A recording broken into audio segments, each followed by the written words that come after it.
सध्या आपल्या फाउंडेशनच्या अंतर्गत आपलं फाउंडेशनचं बेस जे आपलं एक एज्युकेशन बेस आपण जे आहे, आपण जे बोललो आधी, तर एज्युकेशन बेस घेऊन आपल्याकडे बऱ्यापैकी एज्युकेशनल इन्स्टिट्यूशन्स आहेत. मग MBA म्हणा, इंजिनिअरिंग म्हणा, लॉ म्हणा. पण सगळ्यात म्हणजे आवडतीचे विषय जे माझे 2 आहेत, जिथे मी आता सगळ्यात जास्त चर्चा करते बाबांशी म्हणा की एका पूर्ण स्टाफशी म्हणा, आणि जिथे व्हिजिट जास्ती होतं ते म्हणजे माझे आपले मेडिकलचं फील्डवाले आणि ॲग्रिकल्चरवाले. खरं तर मेडिकल आणि ॲग्रिकल्चर हे फील्ड असं आहे की याच्यामध्ये करायला खूप काही आहे.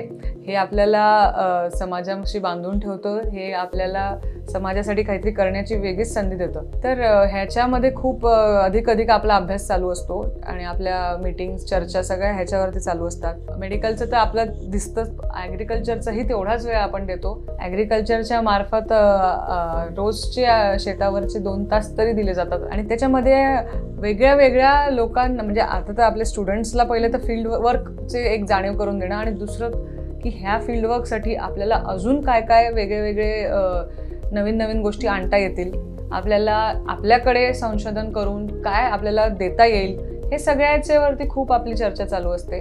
आणि हे अधिक हे 2 जे विषय आहेत फाउंडेशनमधले, हे सगळ्यात आवडते आहेत.